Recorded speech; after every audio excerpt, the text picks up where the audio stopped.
27절을 다 같이 다시 읽습니다. 예수와 제자들이 빌립보 가르사라 여러 말로 가질세. 길에서 제자들에게 물어 이르시되 사람들이 나를 누구라 하느냐. 가이사라 빌립보 지방에 가시면서 제자들에게 요새 사람들이 나보고 뭐라고 하더냐 이렇게 민심을 물어보셨습니다.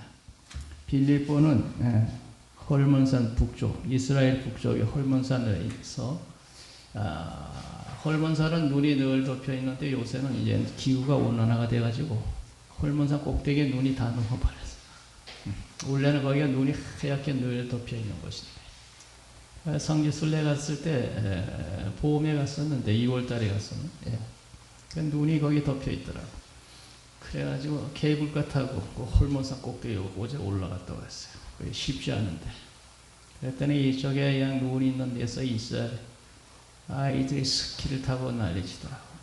거기서 얼음, 눈이 녹아서 이 빌립보 이 지방에서 물이 콸콸콸 흘러서 갈릴리 호수가로 들어가고 이스라엘 백성들에게 그게 수돗물을 공급하는 곳인데 거기 갔더니 그 빌립보 지방에서 헐몬산에서 물이 흘러서 내려오는데 그 빌립보 지방의 물이 아주 콸콸콸콸 쏟아지더라고. 그 물이 귀한 곳인데 그 물이 콸콸콸 쏟아져가지고 그게 갈릴리로 내려가면서 이스라엘 사람들의 식수가 되고 거기 수돗물이 되는 거예요. 그래서 이스라엘 사람들은 아주 물이 귀해가지고 화장실 가서 용도를 보면은 누르면 물이 안 나와요. 왜?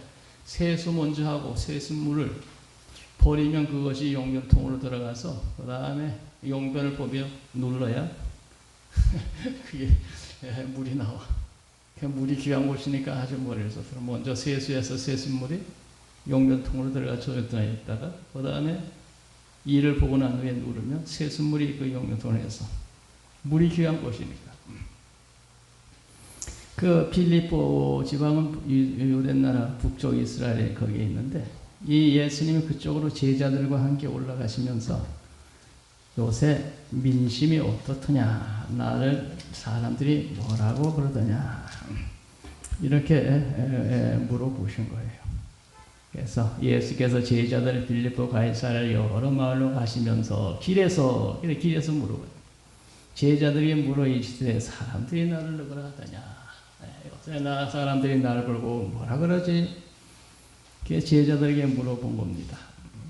그래서 제자들이 중에서 이제 그 대답을 하는 게 아마 이게 베드로였을지일 것 같아요.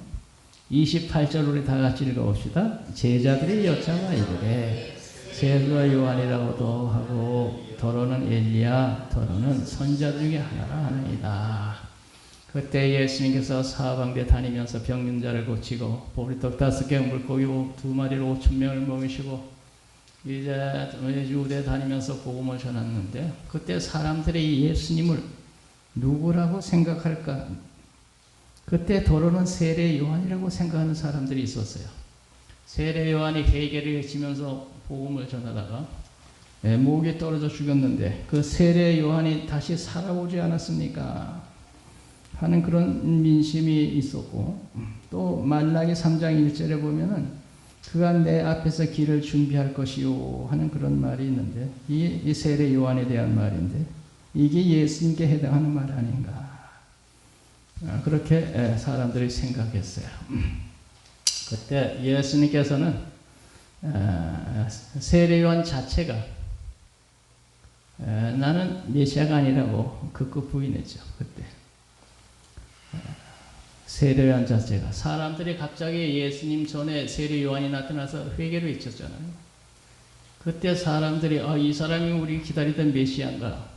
사람들이 그렇게 의심을 했을 때 세례 요한은 나는 메시아가 아니라 내 뒤에 메시아가 오신다. 세례 요한 자신이 나는 메시아가 아니라고 부인을 했잖아요. 그런데 그 세례 요한이 목이 떨어 죽었어요. 그런데 나중에 예수님이 나타나서 외치니까 이 죽은 세례 요한이 살아온 것이 아닌가 이렇게 생각했어요. 더러는 엘리야였어요. 엘리야. 어떤 사람들은 예수님 보고 엘리야라고 그러던데요. 말라기 4장 5절을 보면 말세에 엘리야가 온다 그랬거든요. 말라기 4장 5절을 보라 여호와의 크고 두려운 날이 이르기 전에 내가 선지자 엘리야를 너에게 보내리니 해서 엘리야 선지자 엘리야를 너에게 보내리니 그가 아버지의 마음을 자녀에게 돌이키게 하고 자녀들의 마음을 그의 아버지에게 돌이키게 하리라. 이런 말이 있는데 말라기 4장 그 엘리야가 온다 그랬는데 그 엘리야가 아닙니까? 그랬더니 엘리야. 그런데 여기 엘리야는 바로 세례 요한을 말하는 거예요. 여기 말라기에 기록된 선지자 또 광야에서 외치는 자의 소리 그거 다 세례 요한을 말하는 건데 사람들은 이 예수님이 바로 그 엘리야 오신다는 엘리야가 아닐까 이렇게 사람들은 생각한 거예요. 더러는 선지자 중에 하나이다. 선지자 중에 하나라고 하는 것은 모세란 사람이 장차 나 같은 선지자가 이 세상에 오실 터인데 이런 말이 신명기 18장 15절에 있어요. 내 하나님 여호와께서 너희 가운데 내 형제 중에서 너희를 위하여 나와 같은 선지자 하나를 일으키리니 너희는 그의 말을 들으시어다. 모세란 사람이 나 같은 선지자가 앞으로 장차 나타난다 했는데 모세 같은 선지자는 어마어마한 선지자잖아요. 그래서 그 모세가 말한 그 선지자가 혹시 아닌가 사람들이 이렇게 생각하는 사람도 있습니다. 더러는 세례 요한, 더러는 엘리야, 더러는 선지자 중에 하나라고 하나이다. 그때 예수께서 그럼 제자들 너희들은 어떻게 생각하느냐 이렇게 물어본 거예요. 사람들은 그렇게 생각을 하고 있는데 그러면 너희들은 어떻게 생각하느냐. 29절을 다 같이 읽습니다. 29절 또 물으시되 너희는 나를 누구라 하느냐. 베드로가 대답하여 이르되 주는 그리스도시니이다. 주는 그리스도시니이다. 그리스도라는 건 기름 부음 받았다 이런 얘기인데 구약 시대는 세 사람이 기름 부음을 받았어요. 왕, 제사장, 선지자. 이 세 사람이 기름 부음을 받고 하나님의 사명을 감당했는데 이 바로 기름 부음 받은 자니이다. 주는 그리스도시니이다 하는 것은 기름 부음 받은 자니이다 그런 거예요. 기름 부음 받은 자라는 것은 왕, 제사장, 선지자 세 사람이 기름 받은데 예수님이 그 기름 부음 받은 하나님의 메시아입니다 이런 얘기예요. 하나님의 메시아. 주는 그리스도입니다 하는 것은 주는 메시아입니다. 우리가 기다리던 메시아. 마태복음 16장 16절에 시몬 베드로가 대답하여 주는 그리스도시요 살아계신 하나님의 아들이니다. 가장 정확히 얘기했어요. 주는 그리스도시요. 누가복음 9장 20절에는 예수께서 이르시되 너희는 나를 누구라 하느냐. 베드로가 대답하여 하나님의 그리스도니이다 이렇게 했어요. 그리스도는 기름 부음 받은 자란 말이에요. 이 기름 부음 받은 자는 바로 메시아를 말하는 거예요. 그래서 예수님은 메시아입니다 그런 얘기예요. 기다리고 기다리던 메시아입니다. 베드로는 어떻게 그렇게 정확하게 고백할 수 있었을까? 그 마태복음에 보면은 그것이 너 이를 알게 한 이는 내가 아니요 하나님의 성령이로다. 베드로가 그렇게 정확하게 고백할 만한 사람이 못했는데 어떻게 그렇게 정확하게 메시아라고 고백할 수 있었을까? 그것은 이를 내게 알게 한 이는 하나님의 성령이니라 그런 말이 있어요. 성령. 마태복음 16장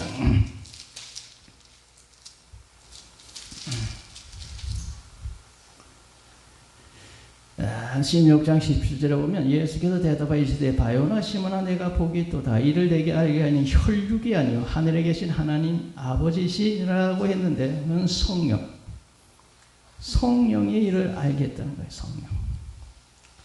베드로한 사람이 어떻게 이렇게 정확하게 고백할 수 있었을까? 그것은 혈육이 아니요 하는 건 인간의 지혜로 된 게 아니고 하나님의 영 성령으로 그렇게 내가 고백할 수 있었다. 그걸 어떻게 알 수 있느냐면 조금 뒤에 보면 이 베드로가 예수님 앞에 사탄아 물러가라 책망을 받는 걸 볼 수 있어요. 그렇게 진실로 깨닫고 알았다면 이런 책망받을 짓을 안 했을 텐데 그 뒤에 보면 책망받은 거 보면 이 사람이 얼떨결에 고백을 했는데 그게 베드로의 실력으로 된 게 아니고 성령이 베드로에게 역사하셔서 자기도 모르는 게 주는 그리스도시니이다. 성령의 그 입을 주장해가지고 자기도 확신을 못하는 상태에서 성령이 역사한 거야. 바요나 시몬아 내가 복이 있도다. 이를 내게 알게 하니는 혈육 인간의 지혜로 된 것이 아니고 하나님께로다. 성령에 의해서 되었다. 그래가지고 베드로라는 사람이 이게 자기 실력으로 된 게 아니고 성령으로 되었다. 이걸 보면서 우리 아이들이 대학에 갈 때 면접고사를 보고 직장에 갈 때 면접 시험을 보고 그럴 때 우리 성령이 역사하셔서 그때 그 아이의 입을 통해서 자기 실력보다도 생각지도 못한 말이 나와서 면접관들을 감탄시키고 합격하는 이런 일도 있을 수 있겠구나. 이런 일도. 그래서 이 베드로는 자기도 모르는 사이 입에서 그 말이 나. 이는 내게 알게 하니는 혈육이 아니고 하나님의 성령이노. 성령이 그때 내게 할 말을 주시리라. 이런 말도 있어요. 성령이 그때 내게 할 말을 주시리라. 우리들이 하나님 잘 믿고 믿음으로 사는 사람은 꼭 필요한 때 그땐 내 정신이 아닌 성령의 감동을 나도 모르는 대답이 나오고 말이 나와서 상관을 감동시킬 수도 있겠구나. 면접관을 감동시킬 수도 있겠구나. 무슨 사업을 할 때도 그렇죠. 사업을 하려면 서로 만나서 의논해야 될 텐데 그때 사업 상대방의 걸 감동시킬 수 있는 말을 성령이 주실 수도 있겠구나. 그래요 보면. 그러니까 우리들이 늘 하나님 안에서 믿음으로 살면 성령이 역사하셨어. 도우실 줄 믿습니다. 예, 그러시던지다. 자, 30절 다 같이 읽습니다. 이에 자기의 일을 아무에게도 말하지 말라 경고하시고. 자기가 메시아인데 그것을 아무에게도 말하지 말라 경고하신 건 아직까지 사람들의 마음이 예수를 메시아로 받아들일 준비가 되지 않은 상태에서 이 말을 하면 그들이 잘 이해도 못하고 받아들이지도 않고 오해할 테니까. 그러니까 당분간 아무에게도 말하지 말라 그런 겁니다. 다 때가 있다는 거죠.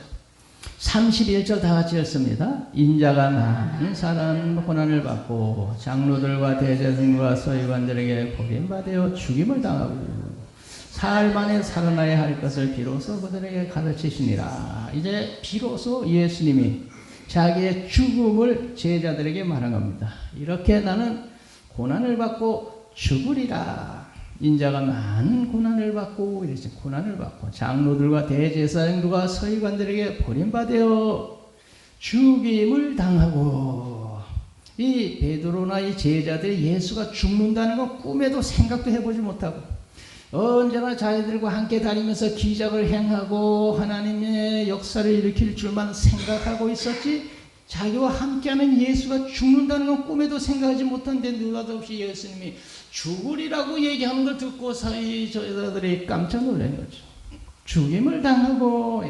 예수님이 죽는다는 건 상상도 해보지 못했는데 늘 자기들과 함께 다니며 기적을 행하고 역사할 줄 알았는데 죽는다니까 이게 무슨 말이냐, 이 무슨 날벼락이냐. 사흘 만에 살아나야 할 것을 비로소 제자들을 가르치시되 죽긴 죽는데 3일 만에 살아난다. 그런데 제자들이 죽는다는데 충격을 받았는데 살아난다는 말은 까마도 잊어버리고 말았어요. 살아난다는 얘기는 잊어버리고 죽는다는 말에만 충격을 받았어요. 죽는다는 말. 살아난다는 말은 이 사람들이 마음에 두지를 못했어요. 자, 32절 다 같이 읽습니다. 드러내놓고 이 말씀을 하시니 베드로가 예수를 붙들고 항변을 했다 그러잖아요. 죽는단 말에 쇼크를 받은 거예요. 베드로가 자기들과 늘 함께 하실 줄 알았는데 갑자기 죽는다는 말을 하니까 베드로가 쇼크를 받아서 도대체 이게 무슨 말이냐. 자기도 함께 하면서 이 기적을 일으키면서 앞으로 유대 나라 왕이 되어가지고 이 나라를 로마 식민에서 해방시키고 그리고 이 나라를 잘 살게 하실 줄 알았더니 죽는다니 무슨 말이오. 그래서 예수님께 항변했더니라. 항변. 도무지 예수님이 죽는다는 것을 이해를 못한 거죠. 자, 그때 예수님께서 하신 말씀이 33절 다 같이 읽습니다. 예수께서 돌이켜서 제자들을 보시며 베드로를 꾸짖어 이르시되 사탄아 내 뒤로 물러가라. 내가 하나님의 일을 생각지 아니하고 도리어 사람의 일을 생각한다 하시고 했죠. 사탄아 물러가라 이랬죠. 베드로를 꾸짖어 이르시되 사탄아 내 뒤로 물러가라 그랬잖아요. 본반 주는 그리스도시요 했을 때는 칭찬을 받았는데 그 다음에 예수님이 죽는다는데 쇼크를 받아가지고 그건 있을 수 없는 일이다 하니까 예수님이 돌이켜 그를 책망하시면서 사탄아 내 뒤로 물러가라 그랬더니 칭찬받고 그 다음에 사탄이가 되어버린 거야. 베드로 자신이 사탄보다도 사탄이 베드로에게 역사하신 거죠. 그래서 사탄아 내 뒤로 물러가라. 베드로에게서 나와서 내 뒤로 물러가라. 이렇게 책망받는 것을 보면 주는 그리스도시오 한 것이 이게 뭐 자기 정신으로 된 게 아니고 참으로 이 예수님이 우리의 메시아구나 이런 생각이 여기 마음속에 평소에 있어가지고 아 예수님은 메시아입니다. 우리가 기다리던 그분이죠. 뭐 말할 거 있습니까? 이래서 이 평소에 있던 이 마음이 이렇게 나오는 게 아니고 평소에 마음에 없었는데 성령의 감동으로 튀어나온 얘기란 말이죠. 주는 그리스도시오. 그러니까 그 다음에 이렇게 예수님이 죽는다니까 충격을 받고 그건 있을 수 없습니다. 그러니까 사탄아 내 뒤로 물러가라. 내가 하나님 일을 생각지 아니하고 사람의 일을 생각하는도다. 사탄아 물러가라. 이 사탄이 그 예수 잘 믿는 베드로에게 틈을 타가지고 이렇게 예수님 앞에서 책망을 받았어요. 그래서 우리들이 예수 잘 믿다가도 사탄이 틈탈 수가 있는 거예요. 이 베드로도 이게 사탄아 물러가라. 그 베드로가 예수님 앞에 책망을 받았어요. 예수님은 인류의 죄를 지고 이 세상에 죽으러 오셨지. 세상 왕이 되러 오신 게 아니거든. 인자의 온 것은 성령을 받으려 하냐고 성기려 하고 자기의 목숨을 많은 사람의 대성물로 주려 오셨다. 마가복음 10장 45절.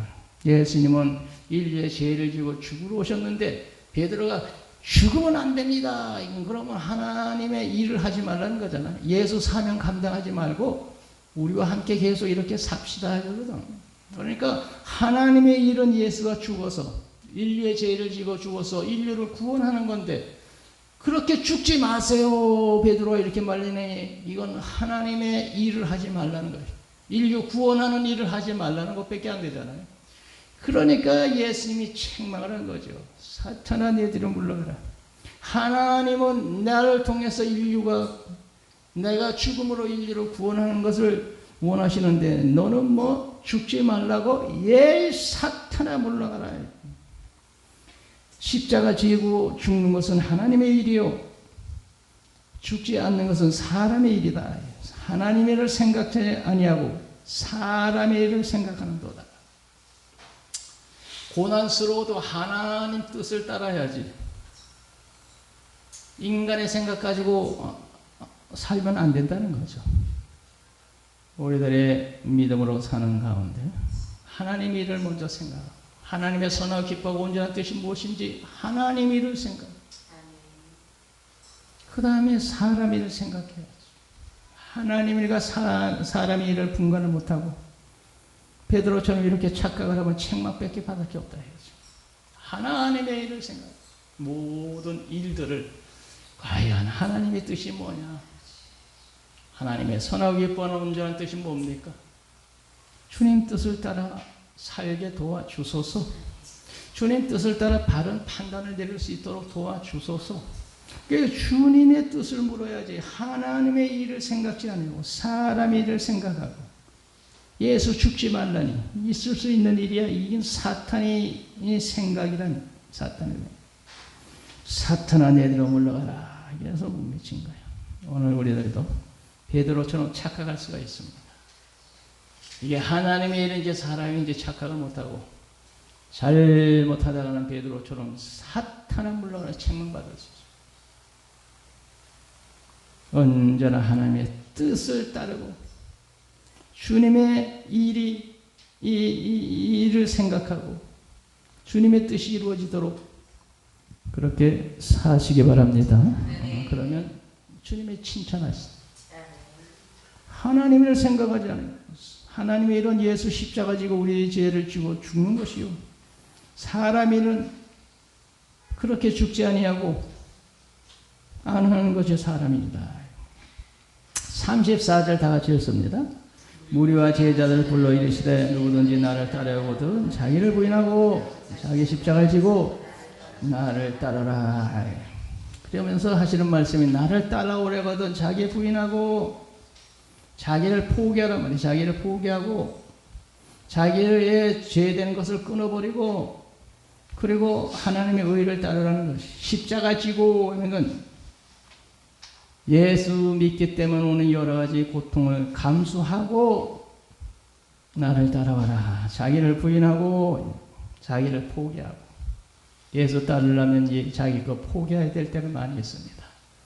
예수 믿기 때문에 포기하고 손해보고 참고 예수 믿기 때문에 또 예수 믿기 때문에 자기 십자가를 지고 예수 믿기 때문에 오는 고난이 있을 수 있어요. 예수 안 믿었으면 그런 고난 안 당할 텐데 예수 믿기 때문에 사도 바울도 수많은 어려움 당하고 사도 요한은 예수님의 말씀과 예수를 증언하였으므로 말미암아 반모랑 섬에 귀양가에 있더니 이런 말이 있어. 계시록 1장 5절. 하나님의 말씀과 예수 증언을 하였으므로 말미암아 반모 섬으로 귀양을 가가지고 귀양살이를 하다가 주일날 아침에 환상 중에 예수님이 나타난 걸 봤다. 거기서 계시록을 받았잖아요. 자기 십자가를 지고 한 것은 예수님을 따르는 가운데 따르는 어떤 고난도 감수하고 예수 믿고 오는 여러 가지 고난을 감수하는 것이 십자가 되는 겁니다. 오늘 우리가 예수 믿기 때문에 오는 어떤 고난이 있다 하면 그것은 우리가 당연히 당해야 될 줄 알고 감사함으로 받으시기 바랍니다. 감사함으로. 예수 믿기 때문에 오는 고난이 있으면 거기에 위로도 있고 축복도 있는 거예요. 그 다음에 35절 다 같이 읽습니다. 누구든지 자기의 목숨을 구원하고자 하면 잃을 것이요 누구든지 나 복음을 위하여 자기의 목숨을 잃으면 구원하리라. 그래서 예수 십자가 지고 따를 때 자기에게 오는 고난 그것을 감수하고 주님을 따를 때 거기에 구원이 있다는 거죠. 누구든지 자기 목숨을 구원하고자 하면 잃을 것이요 고난을 포기하고 육신의 편한 대로 살면은 그런 사람은 생명 구원을 잃을 것이고 누구든지 나 복음을 위하여 자기 목숨 잃으면 구원하리라. 자기 십자가 지고 따르다가 이런 고난 저런 고난 많은 비방이 있음에도 불구하고 나는 죽으면 죽으리다. 내 예수 믿다 죽으면 천당 가니까 이런 마음으로 예수님을 따르는 자는 구원을 얻으리라. 우리는 예수님 때문에 오는 어떤 고난도 잘 감수하고 인내하고 승리하시는 우리들 되십시다. 36절 다 같이 읽겠습니다. 사람이 만일 온 천하를 얻고도 자기의 목숨을 잃으면 무엇이 유익하리요. 사람이 무엇을 주고 제 목숨을 바꾸겠느냐. 우리들이 예수 믿고 생명을 얻었습니다. 예수 믿고 생명을 얻었는데 만일 온 천하를 얻고도 자기 목숨을 잃으면 무엇이 유익하리요. 천하보다 귀한 게 생명이라는 거죠. 예? 천하 다 얻고도 죽으면 무슨 의미가 있겠어요? 이건 세상 생명도 이렇게 귀한데 예? 사람이 무엇을 주고 제 목숨을 바꾸겠느냐. 뒤에 생명은 영원한 생명, 예수 믿게 얻은 생명이에요.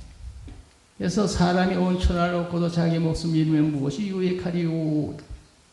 세상 사는 동안에도 가장 귀한 생명, 세상 60, 70, 80년 사는 생명이 천하보다 귀한데 37절에 사람이 무엇을 주고 자기 목숨을 바꾸겠느냐. 그 목숨은 영원한 생명이야. 영원한 생명. 그래서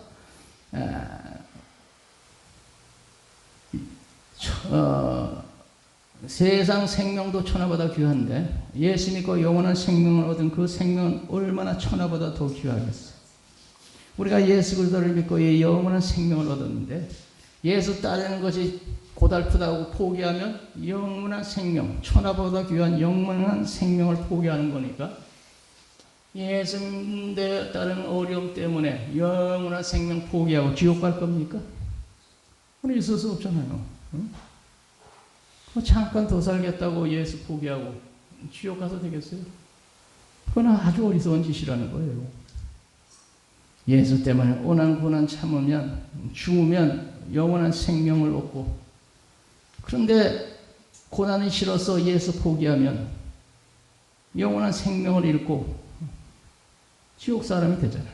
그래서 하시는 말씀 38절 다 같이 읽습니다. 누구든지 이 음란하고 죄 많은 세대에서 나와 내 말을 부끄러워하며 인자도 아버지의 영광으로 거룩한 천사들과 함께 올 때에 그 사람을 부끄러워하리라. 세상 사는 동안에 자기를 부인하고 자기 십자가 지고 예수 따르지 않고 예수 믿으니 고난만 많구나. 예수 안 믿으면 되지. 그런 사람들이 세상에 많이 좀 있는 것 같아요. 응? 여기는 그런 사람 없지만 예수 믿다가 이런 고난 저런 관에 다니다 포기해버려. 그러면 그 사람은 영원한 생명을 잃어버리는 거야. 세상 사는 동안에 나와 내 말을 부끄러워하고 예수 포기하면 인자도 아버지 영광으로 세상에 올 때에 그 사람 부끄러워하면서 난 그 사람은 전혀 모르는 사람인데 부인해가지고 구원해서 빼버리리라 이랬잖아요. 예수님은 행한 대로 갚으신다 그랬거든. 우리가 행한 대로. 땅에 사는 동안 예수 모른다고 부인하면 예수님도 이 세상에 오실 때 나도 너를 모르겠다 이렇게 한다는 거예요. 이렇게. 그러네. 예수님이 이 세상에 오실 때 나를 모른다 하는 것보다 비극이 어디 있어? 나를 안다 그래야 하지. 허전한 그냥 저기 뭐야 조그만 교회 우리 목사님 그러더라고. 6.25 사변 터지고 그래가지고 포로들이 많이 잡혀가고 뭐 그랬는데 이 목사님은 군인 인민군도 아닌데 이 잡혀가지고 인민군 복을 입고 비행장에서 작업을 하다가 6.25 사변이 터지니까 그냥 남으로 피난 왔는데 비행장에서 인민복을 입고 작업을 하다가 탈출해 왔으니 이 사람이 인민군으로 오해하고 붙잡힌 거야. 이런 사람들을 영락교회 마당에 쫙 세워놓고 주일날 이제 교회 오고 인민복을 입고 이제 왔는데 포로 그런 사람들 다 붙잡아놓고 자 목사님들 이북에서 내려온 목사님들 쭉 가면서 당신 아는 사람 있으면 끌어내세요. 목사님들 영락교회 마당에다 쫙 세워놓고 그런데 이 목사님이 거기에 다 서 있는데 이북에 교회 다닐 때 그 담임 목사님 요 동신교회 있죠? 동신교회. 동신교회 이세진 목사님이라고 그분이 그 동신교회를 세웠는데 그분이 딱 지나가다 보니 자기 청년이 여기 딱 서 있는 거야. 이 청년 우리 교회 청년인데 끌어내다니. 미군들이 말이야 딱 써가지고 이 목사님들 아는 사람 있으면 끌어내다. 쫙 지나가다 보니까 자기 교회 청년이 거기 또 서 있는 거야. 이 청년 우리 청년이다 그래서 끌어내서 그래서 자기 살았다 이더라. 그러니까 예수님 마지막 왔을 때 이 사람 진광교회 그 집사 아주 충성한 사람이 이 사람은 내 사람이요. 그러는 거야. 이 사람 얼마나 진광교회에서 충성한 거 아니는지 모르는데. 근데 예수 믿기를 포기하고 세상을 나가버리면 이 사람 난 모르겠는데 부인한다는 거지. 그러면 끝장이야 끝장. 그래서 여기 행한 대로 갚으시리라. 우리 끝까지 주님 주신 사명 감당하며 주님 오신 날까지 여러분 충성하시기 바랍니다. 아멘. 주님 오시면 이 사람은 내 사람이요. 주님이 시인하고 불러서 부활시켰어. 천국에 데려갈 줄 믿습니다.